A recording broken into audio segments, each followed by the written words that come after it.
nuestra primera expositora.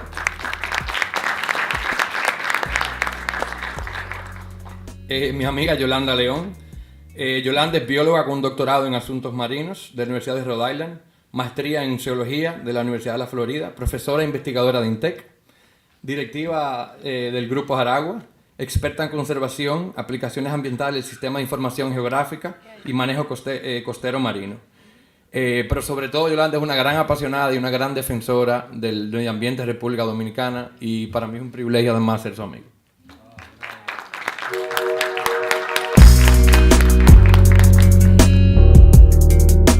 Bueno, lo primero es darle las gracias por estar aquí y escuchar un poco sobre problemas de nuestra isla que por lo menos a muchos de nosotros nos preocupan.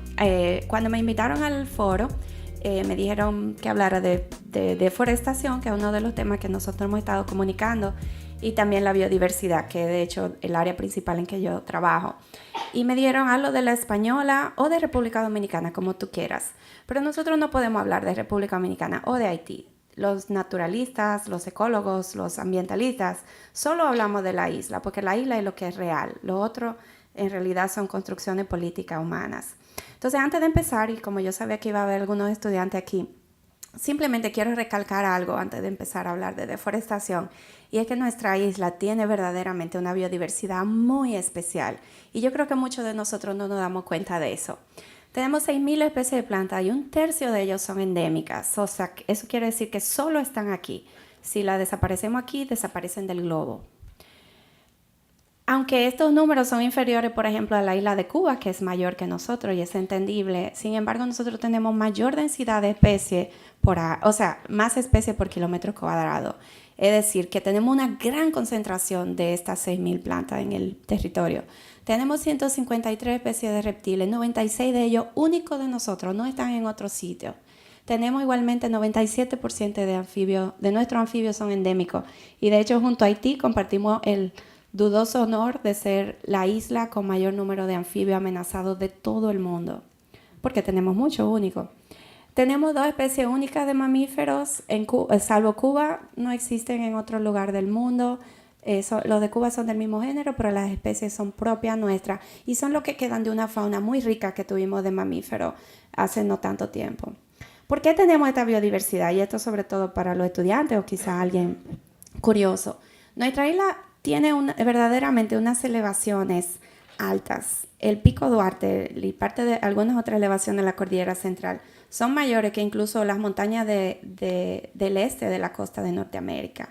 Y eso en una isla caribeña es algo que crea una situación muy particular. Entonces tenemos 3 grandes cadenas montañosas y algunas menores que atraviesan de noroeste a sureste de nuestra isla y están separadas por unos grandes valles, como el Valle del Cibao, que se continúa en Haití en la Plaine du Nord, y tenemos también la Hoya de Enriquillo, que de hecho fue un canal marino. Entonces esto crea verdaderamente islas de biodiversidad en cada una de estas cadenas montañosas y también los valles con otra biodiversidad de tierras bajas.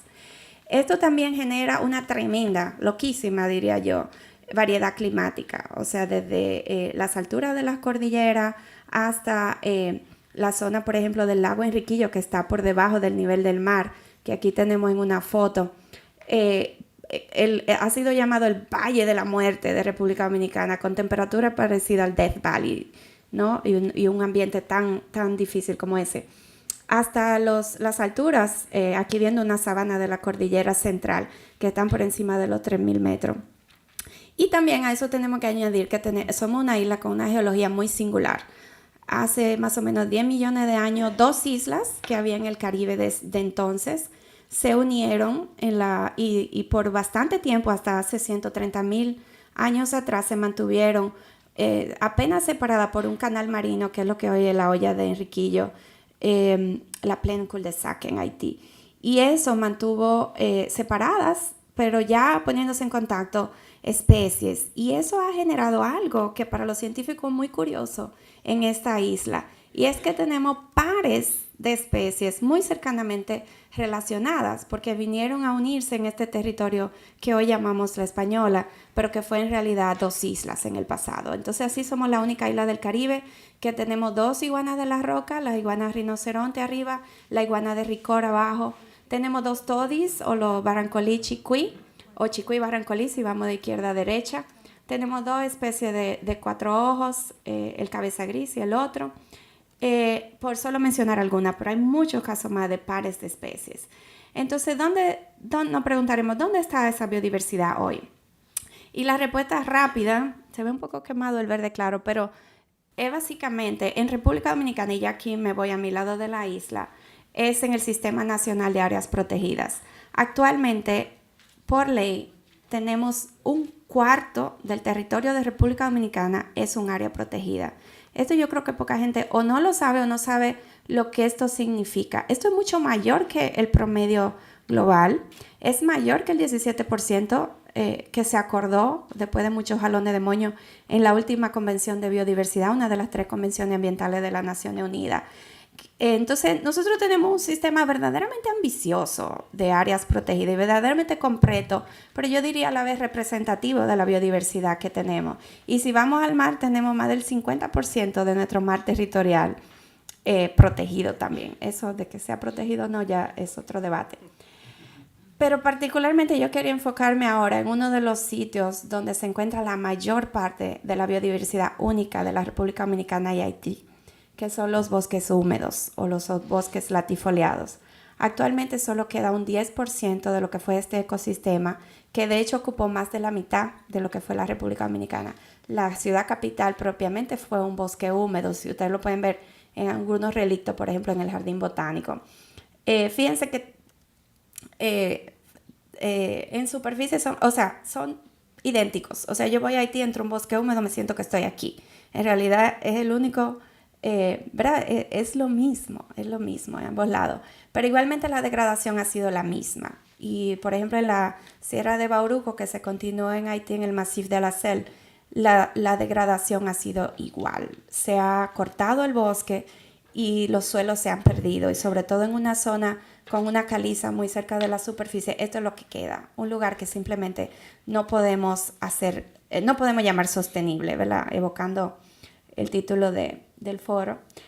Si a usted no le importa la biodiversidad, que en realidad está en todo su derecho, por lo menos yo creo que le importa el agua. No hay otro tipo de bosque que capte más agua, ¿verdad? Los bosques es su función principal utilitaria que creo que nadie puede discutir.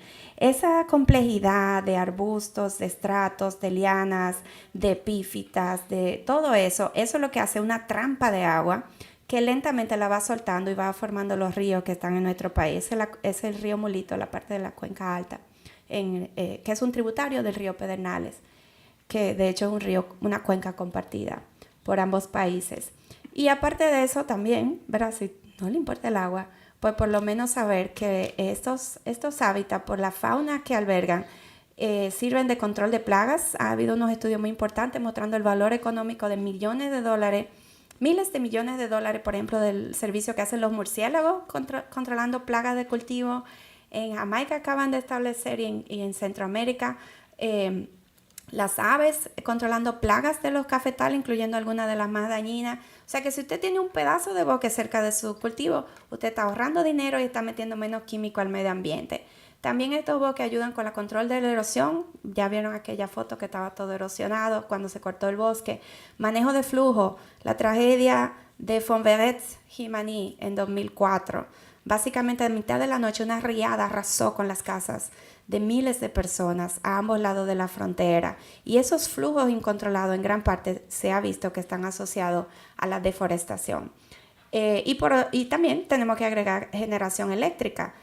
Por la Sierra de Bauruco tenemos ahí la hidroeléctrica de Las Damas, que le da luz de buena y de calidad a muchas de las comunidades, y a nivel nacional la generación eléctrica por hidroeléctrica creo que anda por el 12%, que no es nada despreciable.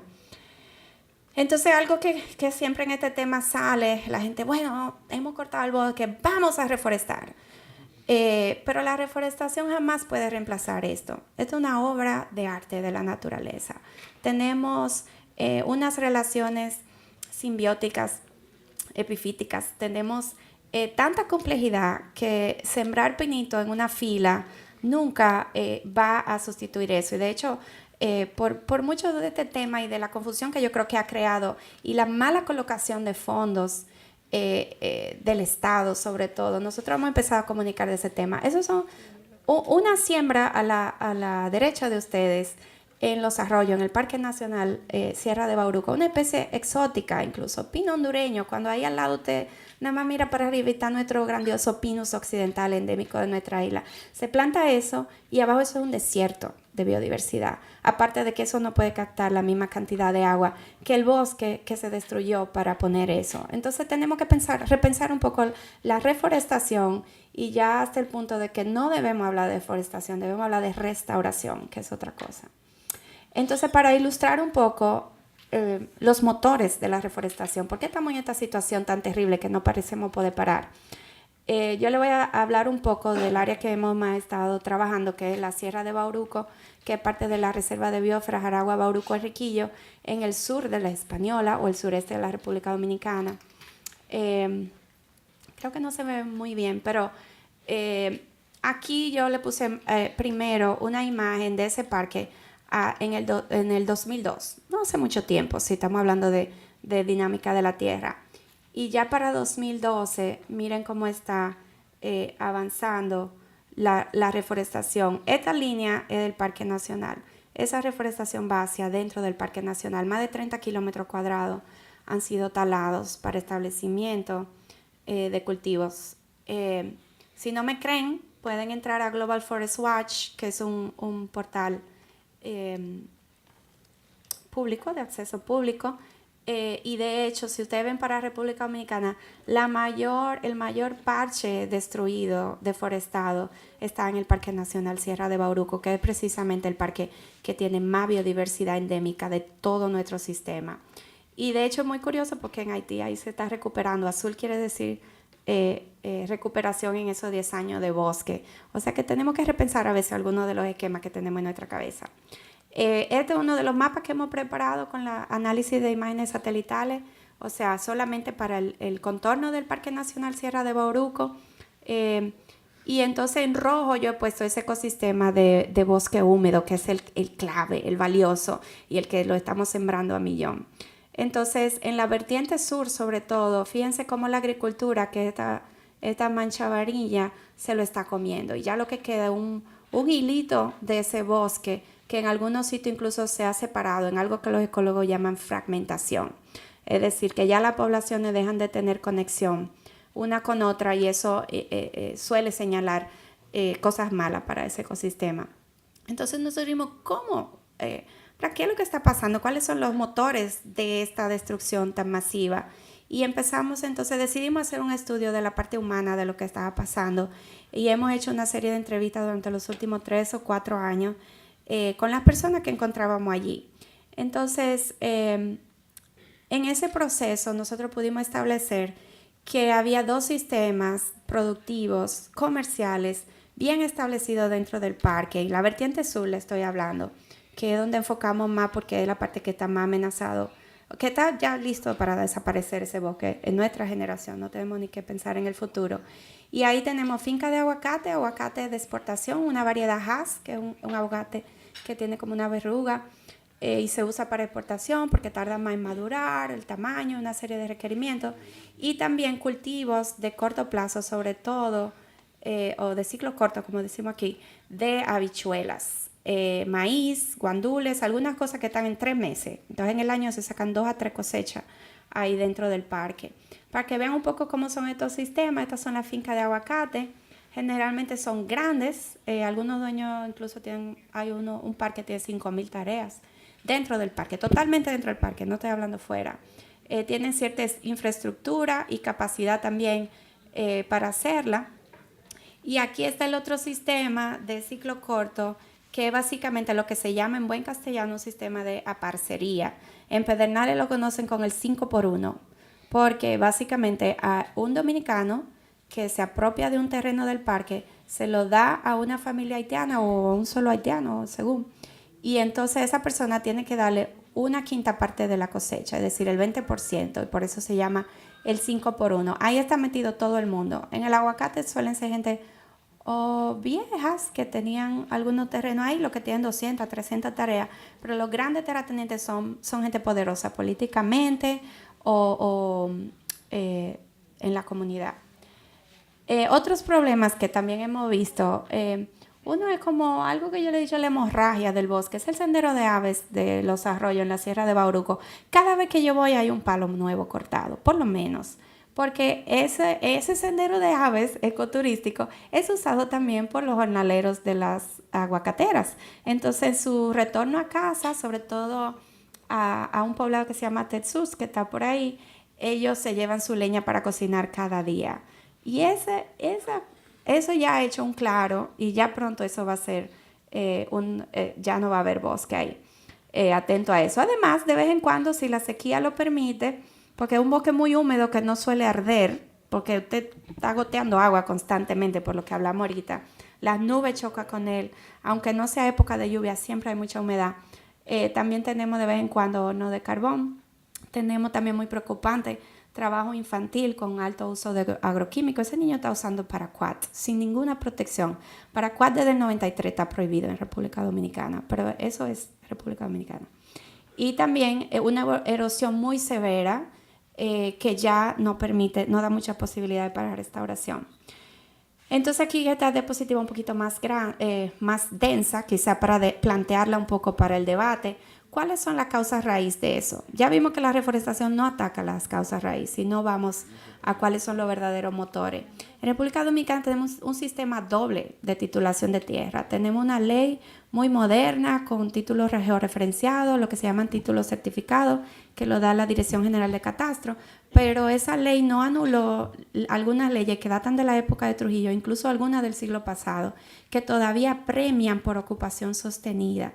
Y la forma de evidenciar ocupación sostenida para nuestros campesinos es limpiar o cortar un bosque, cercarlo, etc. Y eso se sigue haciendo. También, por otro lado, tenemos dos instituciones, sobre todo Banco Agrícola y el Instituto Agrario Dominicano, que con distintos papeles le han formalizado algunas de esas ocupaciones y que el Ministerio de Medio Ambiente no las ha reconocido al momento de hacer el parque. No hay que equivalan un título certificado, pero sí hay que ver el contexto de este problema con las leyes y de que mucha de esta gente están haciendo transacciones por compraventas asentadas en el ayuntamiento. Y eso es la usanza local. La falta de marca de límite en el parque, en el terreno. Ahí tenemos un famoso letrero de la discordia, del cual se ha hablado mucho. Dice, bienvenido al Parque Sierra de Bauruco, pero está aquí, localizado 2 kilómetros adentro del parque. Entonces, la gente no sabe dónde va el parque y ahora incluso se ha puesto otro portón más adentro, creando aún mayor confusión. El parque también se le agrandaron los límites en 2014, de eso no fue notificado nadie, ni hubo ninguna acción de compensación del parte del gobierno central. Tampoco, como ustedes comprenderán, ahí no hay mucho patrullaje, no hay aplicación de las leyes ambientales, que de hecho tenemos un buen marco de leyes ambientales y la ley sectorial de área protegida, etcétera, una procuraduría ambiental, nada de eso. Entonces también otro factor que incide que hay una abundante mano de obra haitiana, que son personas que son de tradición agrícola y no tienen tierras. Entonces ese sistema de parcería, los dominicanos lo están aprovechando a millón, porque no tienen que invertir en tierra, se la quitan al Parque Nacional. Al haitiano no hay que pagarle porque es el haitiano que te va a arrendar el terreno y el riesgo de la cosecha es del haitiano o del arrendatario. Entonces es un ganar-ganar, o sea, los pariguayos somos nosotros que no nos hemos metido en eso. Y por último, ¿verdad? También tenemos que estudiando quiénes son estas personas. Ya ahora tengo que mencionar que él se pasó al PRM, quizás me lo puede confirmar aquí, pero es una persona y su esposa ha sido diputada 2 veces, otro de los que ha metido ahí ha sido gobernador. Son todas personas ligadas al poder, sea con este gobierno o el anterior. Y eso es el problema que tenemos aquí, que el poder temporal político es el que da el verdadero poder en el terreno, no las leyes, no las instituciones. Entonces, les dejo con esta diapositiva para que repensemos un poco esa famosa edición de National Geographic de una década atrás, que mostraba una realidad muy distinta de ambos lados de la frontera. Pero yo no creo que eso ya sigue así. Okay. Bueno, entonces con mi agradecimiento quedamos a la orden luego para el panel.